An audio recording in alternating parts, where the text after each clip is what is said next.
ഇറാനിലെ തെരുവുകളിൽ നിന്ന് വന്ന മുദ്രാവാക്യങ്ങൾ പതിയെ മാഞ്ഞു തുടങ്ങിയെങ്കിലും അയത്തുള്ള അലി ഖമേനിയുടെ ഭരണകൂടം അഴിച്ചുവിട്ട ക്രൂരതകളുടെ ഞെട്ടിക്കുന്ന വിവരങ്ങളാണ് ഇപ്പോൾ പുറത്തുവരുന്നത്. ഇന്റർനെറ്റ് വിച്ഛേദിച്ചും വാർത്താവിനിമയ സംവിധാനങ്ങൾ തകർത്തും ഇറാൻ ഭരണകൂടം മറച്ചുപിടിക്കാൻ ശ്രമിക്കുന്ന കൂട്ടക്കൊലകളുടെയും പീഡനങ്ങളുടെയും ദൃശ്യങ്ങൾ സ്റ്റാർലിങ്ക് സന്ദേശത്തിലൂടെ രഹസ്യ ഫോൺ കോളിലൂടെയുമാണ് ലോകമറിഞ്ഞത്. ജയിലിനുള്ളിൽ തടവുകാരെ വിവസ്തരാക്കി അതിശൈത്യത്തിൽ നിർത്തിയും അജ്ഞാത പദാർത്ഥങ്ങൾ കുത്തിവെച്ചും പീഡിപ്പിക്കുന്നതായാണ് പുറത്തുവരുന്ന വിവരങ്ങൾ. ബ്രിട്ടീഷ് മാധ്യമമായ ഡെയിലി എക്സ്പ്രസ് റിപ്പോർട്ട് ചെയ്ത അനുസരിച്ച് ഇറാനിലെ തടവുകാർ നേരിടുന്നത് മനുഷ്യരഹിതമായ പീഡനങ്ങളാണ്. തടവുകാരെ ജയിൽ മുറ്റത്ത് വിവസ്തരാക്കി നിർത്തുകയും 0 ഡിഗ്രിയിൽ താഴെയുള്ള അതിശൈത്യത്തിൽ ഹോസ് ഉപയോഗിച്ച് തണുത്ത വെള്ളം ഇവരുടെ ശരീരത്തിൽ സ്പ്രേ ചെയ്യുകയും ചെയ്യുന്നു. ഇതിലും ഭയാനകമായ മറ്റൊരു കാര്യം തടവുകാർക്ക് തിരിച്ചറിയാൻ കഴിയാത്ത അജ്ഞാത മരുന്നുകൾ നിർബന്ധപൂർവ്വം കുത്തിവെക്കുന്നു എന്നതാണ്. ഇതിന്റെ ഫലമായി പലർക്കും ഗുരുതരമായ ആരോഗ്യ പ്രശ്നങ്ങൾ ഉണ്ടാകുകയും റിപ്പോർട്ടിൽ വ്യക്തമാക്കുന്നു.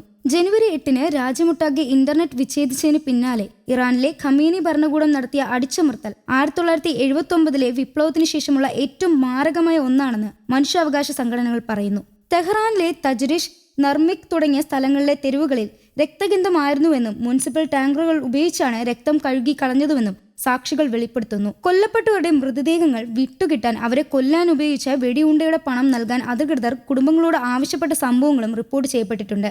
മരിച്ചവർ ഭരണകൂട അനുകൂലികളാണെന്ന് കരരേഖ ഉണ്ടാക്കാൻ കുടുംബങ്ങളെ നിർബന്ധിക്കുന്നതായും സൂചന കിട്ടിയിട്ടുണ്ട്. കൊല്ലപ്പെട്ടവരുടെ എണ്ണത്തെക്കുറിച്ച് വിവിധ ഏജൻസികൾ വ്യത്യസ്ത കണക്കുകളാണ് നൽകുന്നത്. മനുഷ്യാവകാശ സംഘടനയായ NHRNA പുറത്തുവിട്ട കണക്കുകൾ പ്രകാരം 4029 പേർ കൊല്ലപ്പെടുകയും 26,015 പേർ അറസ്റ്റിലാകുകയും ചെയ്തു. എന്നാൽ ഇറാൻ ഇന്റർനാഷണൽ റിപ്പോർട്ട് ചെയ്തത് മരണസംഖ്യ 12,000 കടന്നിരിക്കുന്നു എന്നാണ്. അമേരിക്കൻ മാധ്യമമായ CBS ന്യൂസ് സൂചിപ്പിക്കുന്നത് 20,000 പേരെങ്കിലും കൊല്ലപ്പെട്ടിട്ടുണ്ടാകാമെന്നാണ്. ഖമേനി ഭരണകൂടത്തിന്റെ പ്രതിഷേധക്കാരെ ദൈവത്തിനെതിരെ യുദ്ധം ചെയ്തവർ എന്ന മുദ്രകുത്തി വധശിക്ഷയ്ക്ക് വിധിക്കുകയാണ്. 26 വയസ്സുകാരനായ കട ഉടമ ഇർഫാൻ സുൽത്താനിക്ക് വധശിക്ഷ വിധിച്ചിരുന്നെങ്കിലും അന്താരാഷ്ട്ര സമ്മർദ്ദത്തെ തുടർന്ന് ജനുവരി 14 നിശ്ചയിച്ചിരുന്ന വധശിക്ഷ മാറ്റിവെച്ചു.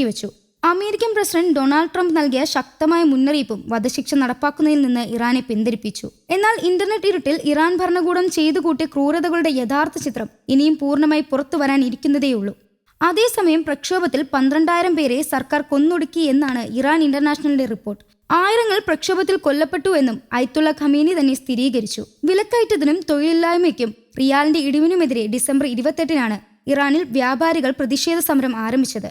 ഇത് ക്രമേണ രാജ്യമെങ്ങും വ്യാപിക്കുകയായിരുന്നു. സ്ത്രീകളും കുട്ടികളും യുവാക്കളും തെരുവിലിറങ്ങി. പ്രക്ഷോഭം ശക്തിപ്പെട്ടതോടെ അമേരിക്ക വേണ്ടിവന്നാൽ തങ്ങൾ ഇടപെടുമെന്നും പ്രഖ്യാപനവും നടത്തി. ലോകം മറ്റൊരു യുദ്ധഭീഷണി നേരിട്ട ദിവസങ്ങളാണ് പിന്നീട് കടന്നുപോയത്. പ്രക്ഷോഭത്തിന്റെ തീവ്ര ഏറിയതോടെ ജനുവരി 12 ഖമേനിയുടെ ഭരണകൂടം രാജ്യത്ത് ഇന്റർനെറ്റും ടെലിഫോൺ ബന്ധവും വിച്ഛേദിച്ചു. വീടുകൾ കയറിയിറങ്ങി സൈന്യം ഇന്റർനെറ്റിന്റെ ഡിഷുകൾ അടക്കം പിടിച്ചെടുത്തു. റഷ്യയുടെയും ചൈനയുടെയും സഹായത്തോടെ ആധുനിക ജാമറുകളും രാജ്യമെങ്ങും പ്രവർത്തനക്ഷമമാക്കി. ഇതോടെ ഇറാൻ ജനതയ്ക്ക് പുറലോകവുമായുള്ള ബന്ധമറ്റു.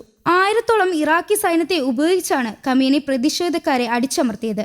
എന്നാൽ ഇറാനിൽ തുടരുന്ന ആഭ്യന്തര പ്രക്ഷോഭങ്ങൾ രാജ്യത്തെ ആണവ സുരക്ഷയ്ക്ക് പോലും ബാധിക്കുമെന്നും മുന്നറിയിപ്പുമായി അന്താരാഷ്ട്ര വിദഗ്ധർ രംഗത്തെത്തി. പ്രതിഷേധക്കാർക്കെതിരെ ക്രൂരമായ അടിച്ചമർത്തലും ഉയരുന്ന മരണസംഖ്യയും ഇറാനും അമേരിക്കയും തമ്മിലുള്ള ബന്ധം കൂടുതൽ വഷളാക്കിയിരിക്കുകയാണെന്നാണ് പറയുന്നത്. ഇറാനിൽ തുടരുന്ന കടുത്ത ആഭ്യന്തര അസ്വസ്ഥതകൾ രാജ്യത്തിന്റെ ആണവ ആസ്തികളുടെ സുരക്ഷയെ അപകടത്തിലാക്കുമെന്ന് മുൻ ആണവയുദ്ധ പരിശോധകൻ ഡേവിഡ് അൽബ്രറ്റ് മുന്നറിയിപ്പ് നൽകി. നിലവിലെ അരാജകത്വം തുടരുകയാണെങ്കിൽ തങ്ങളുടെ ആണവ കേന്ദ്രങ്ങൾ സുരക്ഷിതമായി സംരക്ഷിക്കാനുള്ള ശേഷി ഇറാൻ ഭരണകൂടത്തിന് നഷ്ടമാകുമെന്നും അദ്ദേഹം നിരീക്ഷിച്ചു. ആണവ ആസ്തികളുടെ മേലുള്ള നിയന്ത്രണം നഷ്ടപ്പെടുന്നത് പശ്ചിമേഷ്യൻ മേഖലയിലെ മുഴുവൻ ഗുരുതരമായ ആണവ ഭീഷണിയിലാഴ്ത്തും. അതേസമയം ഇറാനെതിരെ നേരിട്ടുള്ള സൈനിക ആക്രമണങ്ങൾ നിന്ന് US പ്രസിഡന്റ് ഡൊണാൾഡ് ട്രംപ് പിന്മാറിയതായി സൂചനയുണ്ടെങ്കിലും അമേരിക്കയുടെ വിമാനവാഹിനി കപ്പൽ സിംഗപ്പൂർ കടന്ന് മലാക്ക കടലിലേക്ക് പ്രവേശിച്ചത് യുദ്ധഭീതി ഉയർത്തിയിട്ടുണ്ട്. മനുഷ്യാവകാശ ലംഘനങ്ങൾ തുടരുന്ന സാഹചര്യത്തിൽ ഇറാൻ ഭരണകൂടത്തിനുമേൽ അമേരിക്കയുടെയും മറ്റു പാശ്ചാത്യ രാജ്യങ്ങളുടെയും സമ്മർദ്ദം വർദ്ധിച്ചു വരികയാണ്. ഈ സാഹചര്യത്തിൽ ഇറാൻ തങ്ങളുടെ അടിച്ചമർത്തൽ നയവുമായി മുന്നോട്ടു പോയാൽ വലിയ സൈനിക ഏറ്റുമുട്ടലിലേക്ക് കാര്യങ്ങൾ നീങ്ങുമെന്നും നിരീക്ഷകർ ഭയപ്പെടുന്നു. News desk Kerala Kaumudi.